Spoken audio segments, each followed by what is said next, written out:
नमस्कार दोस्तों, स्वागत है आप सभी का। आप देख रहे हैं जिला, क्षेत्र, राज्य और देश दुनिया की सुर्खियां। जुड़े रहिए ताजा और बड़े खबरों के साथ। केंद्र सरकार और बिहार के मुख्यमंत्री श्री नीतीश कुमार जी ने 2026 में कौन कौन सी बड़ी योजना और नए नियम लागू किए हैं। 1 करोड़ युवाओं को नौकरी कब मिलेंगे, गरीबों को 3.5 लाख रुपए का पक्का मकान कब मिलेगा, महिलाओं के बैंक खाते में 2 लाख रुपए कब आएंगे, यह सभी योजना और नए नियम के बारे में एक एक करके विस्तार से समझाएंगे। तो दोस्तों बने रहिए खबरों के साथ। अगर हमारे वीडियो को सब्सक्राइब नहीं कर रहे हैं तो वीडियो को सब्सक्राइब कर लीजिए और चैनल को एक लाइक कर दीजिए। साथ ही कमेंट करके बताइए कि यह वीडियो आप कहां से देख रहे हैं। साथ ही साथ अगली बड़ी खबर। दोस्तों, बीता साल अनुभवों का था, आने वाला साल नई उम्मीदों का है। न्यूज बिहारी टीवी के साथ जुड़े रहने के लिए आपका धन्यवाद। हम कामना करते हैं कि यह साल आपके जीवन में सुख, शांति और समृद्धि लेकर आए। Happy new year 2026।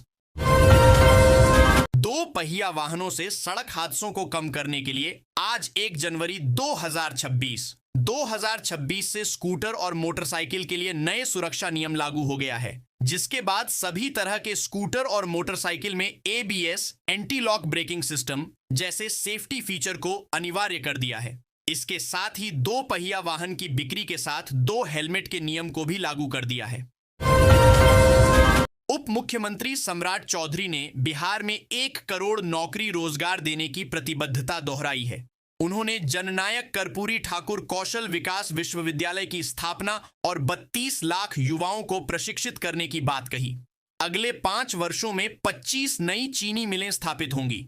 NDA ने 2020 में 20 लाख नौकरी का वादा किया था, जिसमें से 52 लाख लोगों को रोजगार मिला। अब 1 करोड़ रोजगार का लक्ष्य है, जिससे बिहार की नई पहचान बन रही है। बिहार शिक्षा विभाग ने राज्य के विश्वविद्यालयों में कार्यरत और सेवानिवृत्त शिक्षकों व कर्मचारियों के वेतन और पेंशन भुगतान के लिए 303.29 करोड़ रुपए जारी किए हैं। इसमें दिसंबर के वेतन के लिए 135.07 करोड़ और सेवानिवृत्त कर्मियों के सेवांत लाभ के लिए 168.29 करोड़ रुपए शामिल हैं। उच्च शिक्षा निदेशक डॉक्टर NK अग्रवाल ने बताया कि यह राशि कर्मचारियों को नए साल पर राहत देगी। नीतीश सरकार के मंत्रियों ने अपनी संपत्ति का ब्यौरा दिया है। उप मुख्यमंत्री सम्राट चौधरी समेत कई मंत्रियों के पास करोड़ों की संपत्ति, सोना, कृषि भूमि और हथियार हैं। ग्रामीण कार्य मंत्री अशोक चौधरी की पत्नी नीता चौधरी के पास 22 करोड़ से अधिक बैंक जमा हैं। स्वास्थ्य मंत्री मंगल पांडेय और उद्योग मंत्री दिलीप जायसवाल भी करोड़पति हैं। कई मंत्रियों ने रिवॉल्वर और राइफल रखने का भी शौक बताया। बिहार में 2026 का साल चुनावी घोषणाओं को धरातल पर उतारने का वर्ष होगा। NDA ने अगले 5 वर्षों में 1 करोड़ नौकरी रोजगार का वादा किया है, जिसकी शुरुआत 2026 से होगी। ग्रामीण महिलाओं को जीविका के माध्यम से सशक्त किया जाएगा। सेमीकंडक्टर निर्माण, नए उद्योग और 25 चीनी मिलों की स्थापना से औद्योगिक व कृषि क्षेत्र में विकास होगा। मुख्यमंत्री नीतीश कुमार आम लोगों 2026 से के जीवन को आसान बनाने के लिए सुझाव भी मांग रहे हैं। कृषि मंत्री रामकृपाल यादव ने बताया कि बिहार सरकार किसानों को उपज का उचित मूल्य दिलाने के लिए प्रतिबद्ध है। इसी उद्देश्य से बिहार कृषि एक्सीलरेशन मिशन BAM और बिहार कृषि अवसंरचना मिशन BAIM को स्वीकृति मिली है। इन मिशनों के तहत 21 कृषि बाजार प्रांगणों का 1289 करोड़ 7 लाख रुपए की लागत से आधुनिकीकरण किया जा रहा है, जिससे किसानों को बेहतर बाजार और मूल्य मिल सके। बिहार के पूर्व पुलिस महानिदेशक आलोक राज को बिहार कर्मचारी चयन आयोग का अध्यक्ष नियुक्त किया गया है। सामान्य प्रशासन विभाग ने बुधवार को इसकी अधिसूचना जारी की। वर्तमान में वे बिहार पुलिस भवन निर्माण निगम के महानिदेशक थे। उनकी नियुक्ति 1 जनवरी 2020 है। 2026 से 5 वर्षों या 65 वर्ष की आयु तक, जो भी पहले हो, के लिए की गई है। उप मुख्यमंत्री विजय कुमार सिन्हा ने अपनी संपत्ति का ब्यौरा जारी किया है। उनके पास कृषि से अधिक गैर कृषि भूमि है, जिसमें पुणे और पटना में प्लॉट शामिल हैं। सिन्हा पर 40 लाख रुपए का बैंक कर्ज भी है। उनके पास हथियार और सोने के आभूषण भी हैं। हाल ही में उन्होंने राजस्व एवं भूमि सुधार विभाग के जन संवाद कार्यक्रम में कई शिकायतें सुनी। बिहार में इस साल संपत्ति निबंधन का नया रिकॉर्ड बना है, जिसमें दिसंबर महीने ने बाजी मारी। 30 दिसंबर को सर्वाधिक 8,606 डीड का निबंधन हुआ, जिससे 48 करोड़ 44 लाख रुपए का राजस्व मिला। ऑनलाइन सुविधाओं और पारदर्शी प्रक्रिया के कारण यह तेजी आई है। खासकर साल के अंत में लोगों ने लेन देन पूरे किए। मुख्यमंत्री नीतीश कुमार ने पटना के राजवंशी नगर स्थित लोकनायक जयप्रकाश नारायण सुपर स्पेशलिटी अस्पताल के निर्माण कार्य का निरीक्षण किया। उन्होंने अधिकारियों को 400 बेड के हड्डी रोग अस्पताल का कार्य तेजी से पूरा करने का निर्देश दिया। 215 करोड़ की लागत से बन रहा यह अस्पताल मार्च 2026 तक तैयार होगा, जो मरीजों को अत्याधुनिक सुविधाएं प्रदान करेगा। मुख्यमंत्री ने मरीजों से भी स्वास्थ्य सुविधाओं की जानकारी ली। परिवहन विभाग ने नागरिकों को ट्रैफिक चालान के नाम पर भेजे जा रहे फर्जी लिंक और संदेशों से सावधान रहने की अपील की है। साइबर अपराधी फर्जी वेबसाइट लिंक भेजकर व्यक्तिगत जानकारी और पैसे चुरा रहे हैं। परिवहन सचिव राजकुमार ने केवल भारत सरकार के अधिकृत पोर्टल e-चालान.परिवहन.gov.in का उपयोग करने की सलाह दी है। संदिग्ध लिंक पर क्लिक करने से बचें और परिवारजनों को भी जागरूक करें।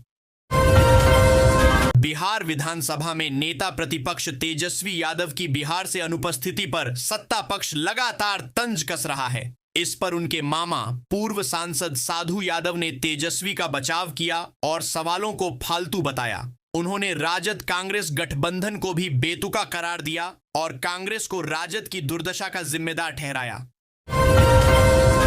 उपेंद्र कुशवाहा की पार्टी राष्ट्रीय लोक मोर्चा RLM के 3 नाराज विधायकों रामेश्वर महतो, माधव आनंद और आलोक सिंह की एक साथ तस्वीर वायरल हुई है। रामेश्वर महतो ने इसे साझा करते हुए NDA की मजबूती और अपनी एकजुटता का संदेश दिया। पहले दीपक प्रकाश को मंत्री बनाए जाने पर इन विधायकों ने नाराजगी जताई थी, लेकिन पार्टी न छोड़ने की बात कही थी। यह तस्वीर RLM और बिहार की राजनीति में नए समीकरणों का संकेत दे रही है। बिहार की नई फिल्म प्रोत्साहन नीति 2024 के कारण राज्य फिल्म निर्माताओं की पहली पसंद बन रहा है।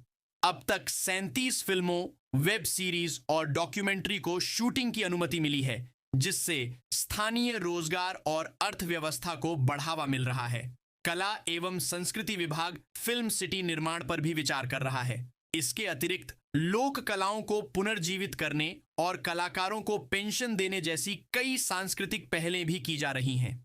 छठ महापर्व को यूनेस्को में शामिल कराने का प्रयास भी जारी है। बिहार सरकार के मंत्री डॉ अशोक चौधरी की डिग्री को लेकर विवाद गहरा गया है। राजद प्रवक्ता नवल किशोर यादव ने उनकी PhD और असिस्टेंट प्रोफेसर नियुक्ति में अनियमितताओं का आरोप लगाते हुए इस्तीफे की मांग की है। राजद का कहना है कि मंत्री पद पर रहते हुए निष्पक्ष जांच संभव नहीं है। उनकी PhD अशोक कुमार के नाम से होने और दस्तावेजों में तकनीकी विसंगतियों पर सवाल उठाए गए हैं, जिसकी जांच आवश्यक है। झारखंड के स्वास्थ्य मंत्री इरफान अंसारी ने हिजाब विवाद पर बिहार के CM नीतीश कुमार को सलाह दी है। उन्होंने CM हेमंत सोरेन की राष्ट्रपति मुर्मू के साथ तस्वीर साझा करते हुए नीतीश कुमार को संबोधित एक लंबा पोस्ट लिखा। अंसारी ने सोरेन के सरल स्वभाव और मानवीय दृष्टिकोण की प्रशंसा की, जबकि नीतीश को संवैधानिक मूल्यों और पहनावे के सम्मान पर ध्यान देने को कहा। उन्होंने भविष्य में ऐसी घटनाओं की पुनरावृत्ति न होने की अपील की। राष्ट्रीय जनता दल सुप्रीमो लालू प्रसाद यादव के बड़े बेटे तेज प्रताप यादव को बुधवार सुबह पेट में तेज दर्द के बाद पटना के मेडिवर्सल अस्पताल में भर्ती कराया गया। डॉक्टरों ने लगभग 2.5 घंटे तक उनकी जांच और इलाज किया। जांच रिपोर्ट में कोई गंभीर समस्या नहीं पाई गई और उनकी हालत सामान्य बताई गई। उन्हें दवाएं देकर खान पान में विशेष परहेज की सलाह दी गई है।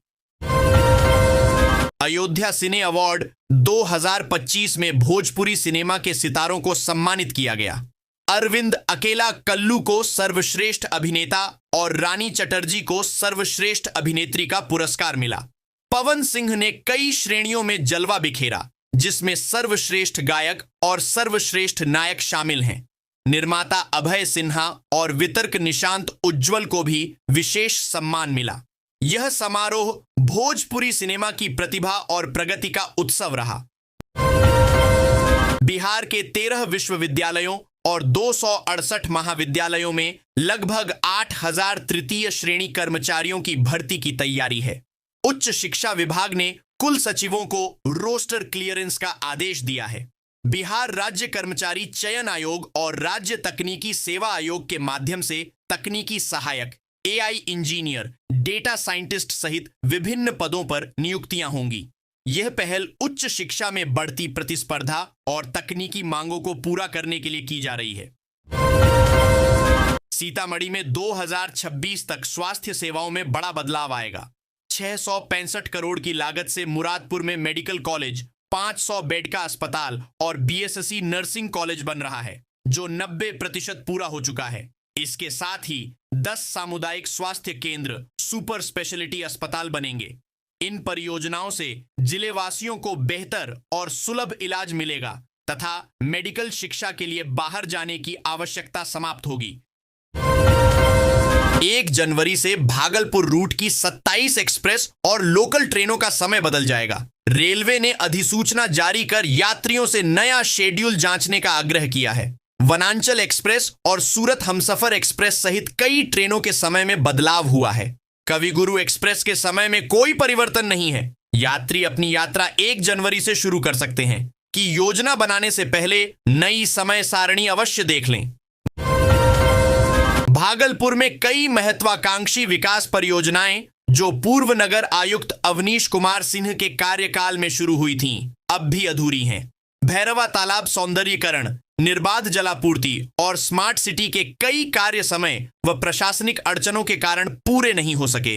अब प्रमंडलीय आयुक्त के रूप में उनकी वापसी से शहरवासियों को उम्मीद है कि ये अटकी योजनाएं गति पकड़ेंगी और शहर का विकास होगा। भागलपुर नए साल के स्वागत के लिए तैयार है। शहर के होटल और रेस्टोरेंट 31 दिसंबर की रात विशेष कार्यक्रमों और छूट की पेशकश कर रहे हैं। डीजे नाइट, लाइव म्यूजिक, लजीज व्यंजन और आकर्षक छूट के साथ लोग नए साल का जश्न मनाएंगे। होटल वैभव, चिन्मय, शांति रीजेंसी, राजहंस, मैक्स और मेट्रो मिर्ची 20 जैसे स्थानों पर खास इंतजाम किए गए हैं, जिसमें विभिन्न प्रकार के भोजन और मनोरंजन शामिल हैं। भागलपुर के घोघा में कुख्यात अपराधी टिब्बा रंगदारी मांगने व्यवसायी शशि यादव के घर गया, जहां उसे 4 गोलियां लगीं। टिब्बा ने पहले महिलाओं को धमकाया, फिर दोबारा आकर गोली चलाई। व्यवसायी के बेटे विनोद यादव और अन्य परिजनों ने हथियार छीनने का प्रयास किया, जिसमें टिब्बा घायल हो गया।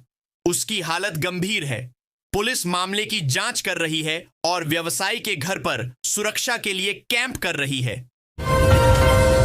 मेयर डॉ वसुंधरा लाल ने भागलपुर के लोहिया पुल और लोहा पट्टी के सौंदर्यीकरण व अतिक्रमण हटाने की नई पहल शुरू की है।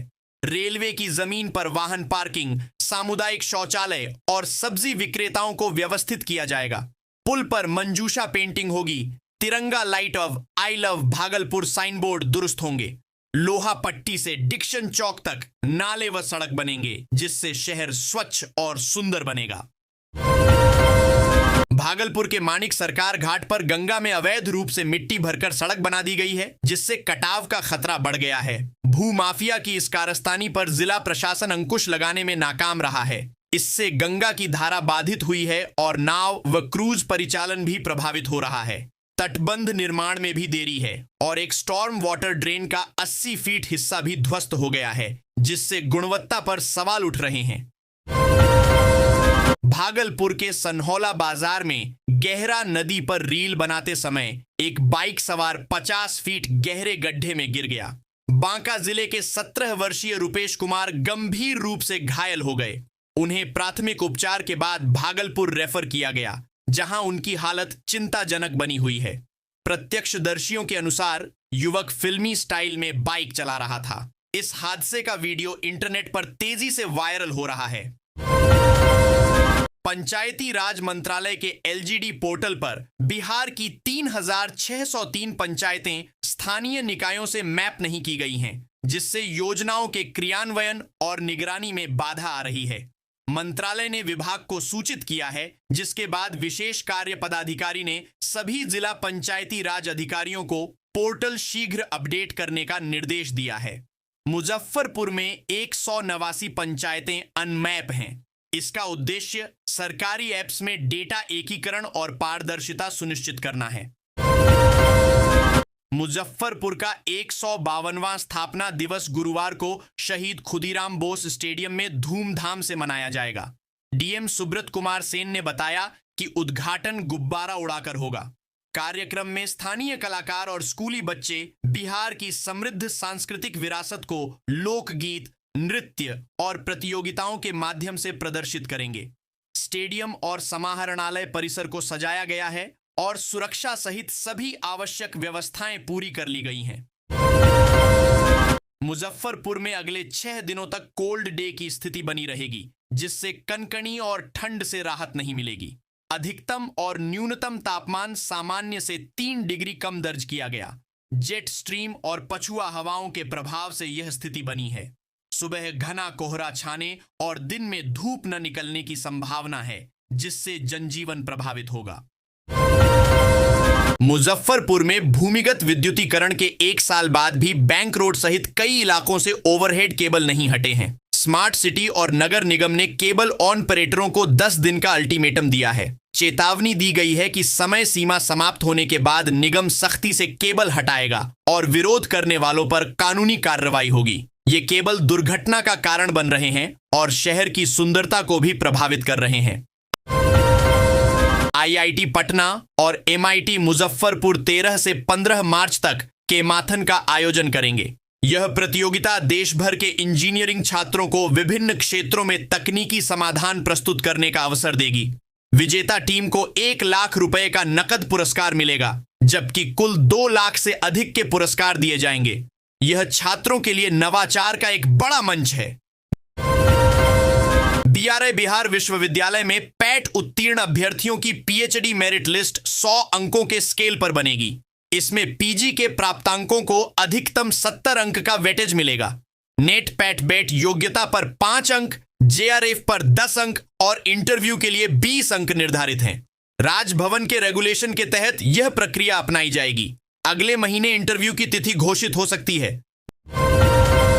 बिहार बोर्ड इंटरमीडिएट गणित परीक्षा के लिए प्रधानाध्यापक सुधीर कुमार ने महत्वपूर्ण टिप्स दिए हैं। उन्होंने छात्रों को नए टॉपिक शुरू करने के बजाय पढ़े हुए अध्यायों का रिवीजन करने, नियमित अभ्यास करने और मॉडल पेपर हल करने की सलाह दी।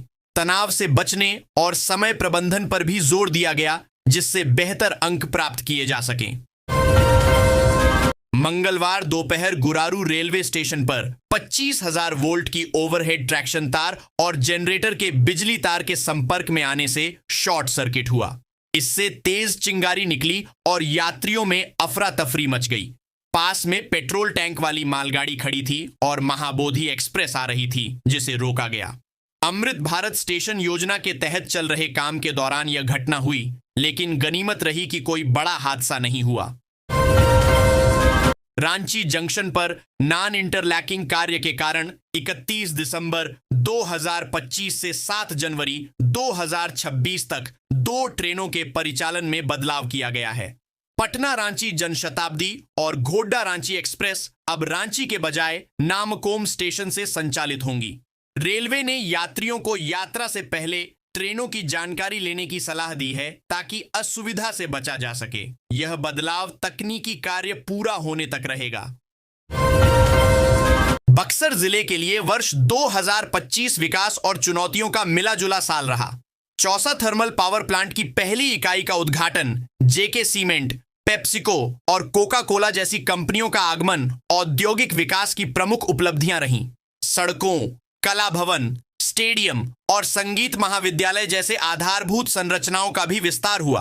हालांकि अहियापुर तिहरा हत्याकांड, भीषण बाढ़ और चंदन पेड़ चोरी जैसी घटनाओं ने जिले को झकझोरा। जो एक मिश्रित वर्ष की कहानी कहते हैं। दिल्ली से दरभंगा आने वाली स्पाइस जेट की एक फ्लाइट रद्द होने से नए साल पर घर लौट रहे यात्रियों को परेशानी हुई। हालांकि कंपनी ने यात्रियों को पहले ही सूचना दे दी थी। बुधवार को दरभंगा एयरपोर्ट पर कुल 12 विमानों का आवागमन हुआ, जिनमें अकासा और इंडिगो की कुछ उड़ानें समय पर या मामूली देरी से पहुंची, जबकि मुंबई से स्पाइस जेट की एक फ्लाइट भी विलंब से आई। दरभंगा के बेनीपुर अनुमंडल में कड़ाके की ठंड और शीतलहर से जनजीवन अस्त व्यस्त है। न्यूनतम तापमान में गिरावट से अस्पतालों में सर्दी, खांसी, बुखार के मरीज बढ़े हैं, जबकि घने कोहरे से आवागमन प्रभावित है। कृषि कार्य भी ठप हो गए हैं, जिससे रबी फसलों पर प्रतिकूल असर पड़ रहा है। प्रशासन से अलाव और कंबल वितरण की मांग की गई है, जिस पर एसडीओ ने निर्देश दिए हैं। Happy new year 2026। दरभंगा का राज किला अपने गौरवशाली इतिहास और वैभव के लिए प्रसिद्ध है। यह दिल्ली के लाल किले से कम नहीं, जहां कभी अपनी प्रशासनिक व्यवस्था, निजी सेना और आधुनिक सोच थी। महाराज कामेश्वर सिंह के पास निजी विमान सेवा थी। राजघराने ने शिक्षा और उद्योग में भी महत्वपूर्ण योगदान दिया।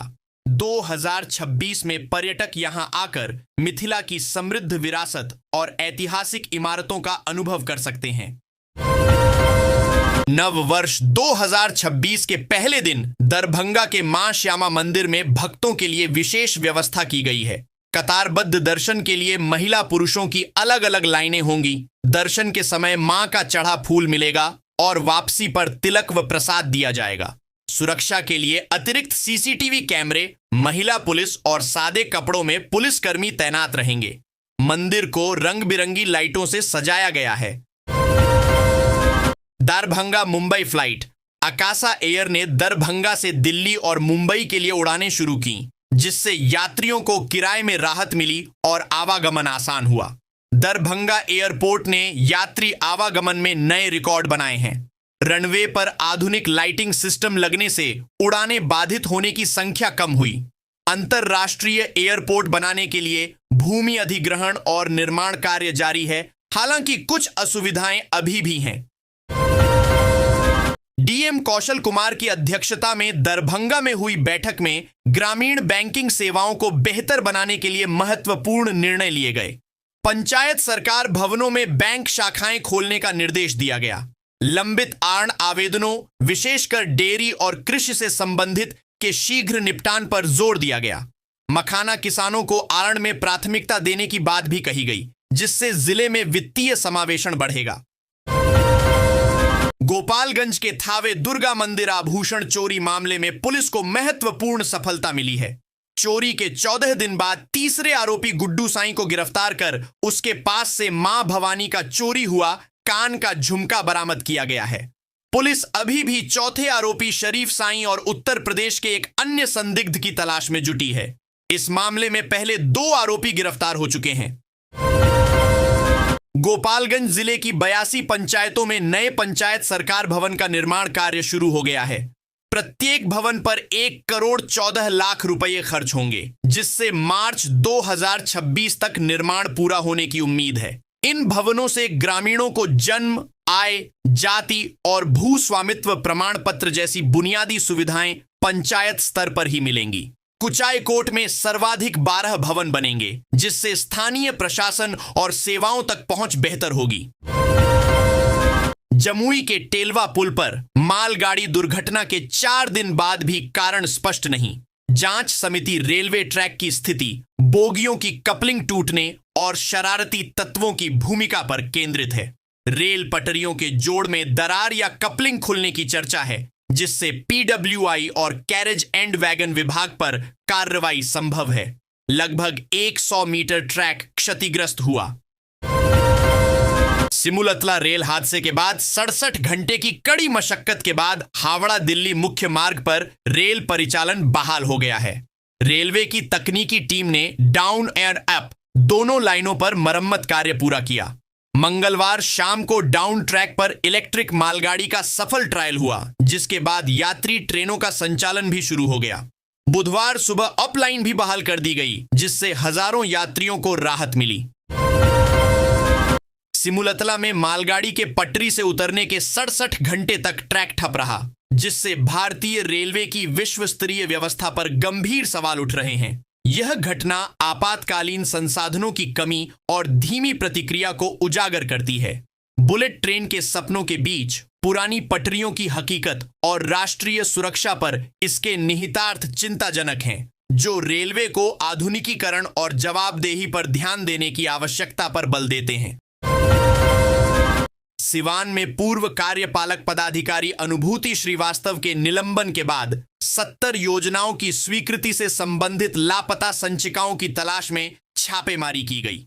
जिलाधिकारी के निर्देश पर सदर एसडीपीओ के नेतृत्व में कनीय अभियंता और कार्यपालक सहायक के आवासों पर तलाशी ली गई। पुलिस ने ताला तोड़कर प्रवेश किया और एक लैपटॉप और सादा एमबी बुक जब्त किया। जिलाधिकारी ने भ्रष्टाचार के प्रति जीरो टॉलरेंस की बात कही। डिप्टी सीएम विजय कुमार सिन्हा ने एक बार फिर अधिकारियों को चेतावनी दे दी है। उन्होंने स्पष्ट कर दिया है कि किसी भी सूरत में सरकार की जमीन हड़पी नहीं जा सकती है। कांटी की जमीन को निजी व्यक्ति के नाम दाखिल खारिज किया जाना बड़ा गंभीर मामला है। अब गांव के लोगों को जमीन की रजिस्ट्री या शादी के रजिस्ट्रेशन के लिए ब्लॉक और कचहरी के चक्कर नहीं काटने होंगे। बिहार सरकार की एक नई पहल से अब आपकी अपनी डिजिटल दीदी आपके दरवाजे पर ये सारी सुविधाएं लेकर आएंगी।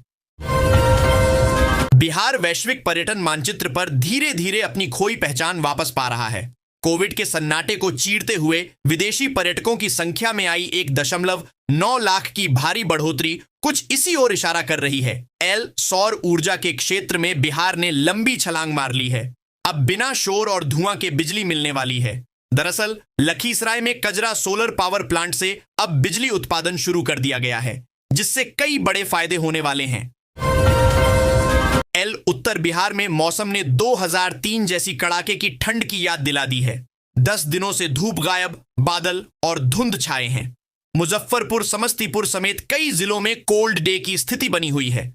तापमान में भारी गिरावट से जनजीवन, कृषि और स्वास्थ्य पर गंभीर असर दिख रहा है। बिहार में मुफ्त राशन व्यवस्था को पारदर्शी बनाने के लिए सरकार ने सख्त कदम उठाए हैं। आधार से राशन कार्ड लिंक नहीं कराने वाले लोगों पर कार्रवाई शुरू हो गई है। केवाईसी नहीं कराने वाले हजारों कार्ड धारकों का राशन बंद किया गया है और नाम हटाने की प्रक्रिया तेज कर दी गई है। नेता संजय झा ने केंद्रीय मंत्री नितिन गडकरी को पत्र लिखकर दरभंगा एयरपोर्ट के नए सिविल एनक्लेव को NH27 से जोड़ने के लिए 4 लेन सड़क, ट्रम्पेट इंटरचेंज और अंडरपास बनाने की मांग की है, ताकि ट्रैफिक सुचारू हो और क्षेत्रीय विकास को गति मिले। सोने चांदी के भाव में उतार चढ़ाव का दौर जारी है। साल 2025 के आखिरी दिन सोने की कीमतों में गिरावट दर्ज की गई है। हालांकि चांदी के दाम में कोई खास परिवर्तन नहीं हुआ है। अगर आप 31 दिसंबर को सोना या चांदी खरीदने के लिए बाजार जाने का विचार कर रहे हैं, तो पहले 18, 22 और 24 कैरेट का ताजा भाव जांच लीजिए।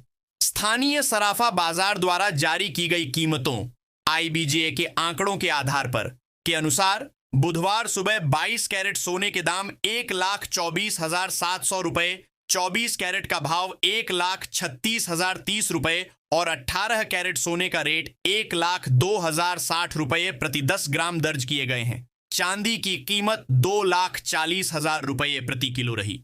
आइए जानते हैं अलग अलग 10 ग्राम के हिसाब से शहरों का नवीनतम भाव। प्रमुख शहरों के सोने 18 कैरेट सोने का भाव प्रति 10 ग्राम: मेरठ, जयपुर, दिल्ली, लखनऊ, चंडीगढ़ 1,02,060 रुपये, इंदौर, भोपाल, अहमदाबाद 1,01,960 रुपये, मुंबई, कोलकाता, हैदराबाद, बेंगलुरु 1,01,910 रुपये, चेन्नई, कोयंबटूर 1,04,700 रुपये 22 कैरेट सोने का भाव प्रति 10 ग्राम, मेरठ, जयपुर, दिल्ली, लखनऊ, चंडीगढ़ 1,24,700 रुपये, इंदौर, भोपाल, अहमदाबाद 1,24,600 रुपये, मुंबई, कोलकाता, हैदराबाद, बेंगलुरु 1,24,550 रुपये, चेन्नई, कोयंबटूर 1,25,500 रुपये 24 कैरेट सोने का भाव प्रति 10 ग्राम, मेरठ, जयपुर, दिल्ली, लखनऊ, चंडीगढ़ 1,36,030 रुपये, इंदौर, भोपाल, अहमदाबाद 1,35,930 रुपये, मुंबई, कोलकाता, हैदराबाद, बेंगलुरु 1,35,800 रुपये, चेन्नई, कोयंबटूर 1,36,910 रुपए 30 दिसंबर का प्रमुख शहरों का चांदी सिल्वर रेट टुडे का ताजा भाव 2,40,000 रुपए प्रति किग्रा। दिल्ली, मुंबई, पुणे, नागरपुर, जयपुर, लखनऊ, अहमदाबाद, कोलकाता, भोपाल और इंदौर 2,58,000 रुपए प्रति किलोग्राम। चेन्नई, मदुरई, हैदराबाद, विजयवाड़ा, विशाखापट्टनम और केरल। अन्य राज्यों की तुलना में दक्षिण भारत के राज्यों के भाव में बढ़त बनी हुई है।